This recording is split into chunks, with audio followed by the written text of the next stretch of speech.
بے شک انسانی خدمت سے خدا ملتا ہے. ناظرین آپ دیکھ رہے ہیں سوشل ڈاٹ پوائنٹ. میں ہوں آپ کا ہوسٹ راجب نجنجو. آج کوئٹہ کا بڑا نام کوئٹہ آن لائن کے فاؤنڈر ضیاء کاکڑ صاحب, ان سے جانتے ہیں انہوں نے اپنی معذوری کو کیسے شکست دیا اور جو کوئٹہ آن لائن کا قیام کیا کیوں کیا اور اس کا کیا مقصد کرنے کا. السلام علیکم سر. وعلیکم السلام. سب سے پہلے سر اپنے بچپن کے بارے میں ہمیں بتائیں.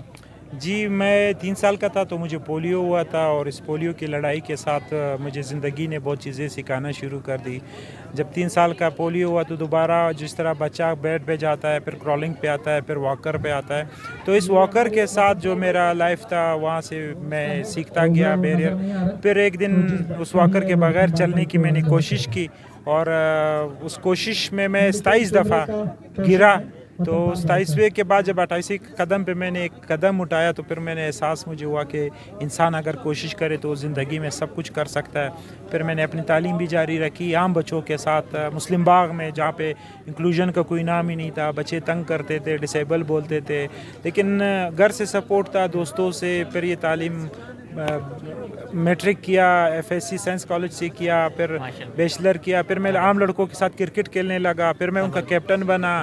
تب مجھے پھر یہ ہوا کہ اب اپنے لیے نہیں اوروں کے لیے بھی کرنا ہے. تب میں نے یہ موومنٹ سٹارٹ کیا 2010 میں.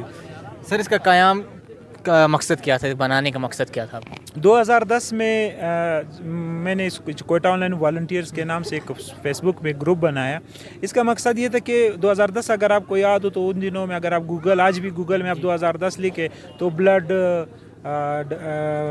بم بلاسٹ, ٹارگٹ کلنگ, اغوا برائے تاوان, بیڈ نیوز آتے تھے, نیگیٹو نیوز آتے تھے. تو میری سوچ یہ تھی کہ بلوچستان اور کوئٹہ کو کوئی پازیٹیوٹی بھی پروموٹ کرے, تاکہ گوگل میں کوئی اگر کوئٹہ لکھے تو ایک سجی کا تصویر آ جائے, کسی کھلاڑی کا تصویر آ جائے, کسی زیارت ریزیڈنسی یا نجیل کا تصویر آ جائے. تو یہ جب شروع کیا تو دوسرے مہینے کسی نے مجھ سے بلڈ مانگ لیا, تو میں نے وہ گروپ پہ پوسٹ کیا, وہ اس کو 5 منٹ میں بلڈ مل گیا.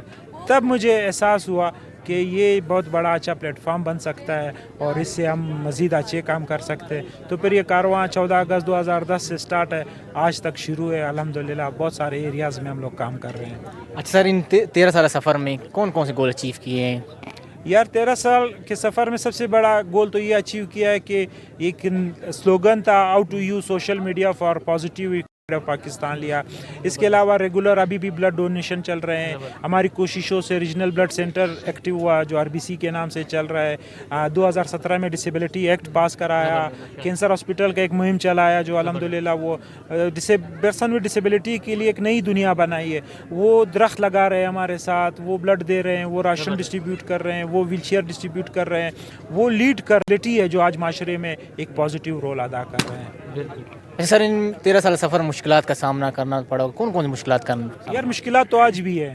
مشکلات ہمیشہ اچھے کاموں میں مشکلات آپ کے سامنے رہیں گے. شروع میں بھی تھوڑا ڈسارٹ ہو جاتا تھا, 3-4 دفعہ گروپ چھوڑ بھی دیا کہ بھائی میں خدا کے لیے کام کر رہا ہوں اور لوگ مجھے کرٹیسائز کر رہے ہیں. لیکن پھر سمجھ آیا یہ کرٹیسزم کبھی بند نہیں ہونا ہے. اچھے لوگوں پہ, ہمارے نبیوں پہ بھی ہوتا رہا ہے. تو اڈلز چلتی رہے گی اور چل رہی ہے. لیکن سب سے بڑی اڈلز یہی ہے کہ ریسورسز نہیں ہے. گورنمنٹ کو منانا, گورنمنٹ سے کام نکلانا. اگر کوئی اچھا افسر آیا تو اچھا کام ہوتا ہے, اس کے بعد گورنمنٹ کا سسٹم دوبارہ کولیپس ہو جاتا ہے, پھر نیا بندہ نئے انداز سے چلاتا ہے. تو اڈلز سے وہ کہتے ہیں نا خان صاحب والی بات ہے, گھبرانا نہیں ہے, بس چلنا ہے. چل رہے ہیں انشاءاللہ, اللہ مالک ہے. آخری میں کیا پیغام دینا چاہیں گے معاشرے کے لیے؟ یار میں یہی کہنا چاہتا ہوں کہ گیو اپ نہیں کرنا ہے, خود پہ بھروسہ کرنا ہے, خود سے لڑنا ہے, اور خود کو ایک دفعہ موٹیویٹ کرنا ہے کہ یار اگر میں نے کچھ کرنا ہے نا تو اس کے لیے میں نے ایفرٹس کرنے ہیں. ایفرٹس یہ ہے کہ اگر میں صبح سویرے نہیں جاگوں گا یا میں جاگ نہیں سکتا ہوں تو میں کچھ نہیں کر سکتا ہوں. جو میں خود کو صبح سویرے نہیں جگا سکتا ہوں, اپنے آپ کو اس ٹائم پہ سٹڈیز میں نہیں بٹا سکتا ہوں, اور نوکریاں نہیں ہیں آگے. آپ نوکریاں چھوڑ دیں, سکلز پہ فوکس کریں. بہت دنیا ہے, ورلڈ از مارکیٹ. آپ اپنے سکلز امپروو کریں, دنیا میں خریدار بہت ہے سکلز کے. تو گیو اپ کبھی نہیں کرنا ہے. ہم ڈسیبلٹی کے ساتھ کام کر رہے ہیں, آپ لوگ تو ڈسیبلٹی میں ہو بھی نہیں, تو آپ نے تو ہم سے 2 قدم 4 قدم اور آگے چلنا ہے. معاشرہ وہ جو سب کا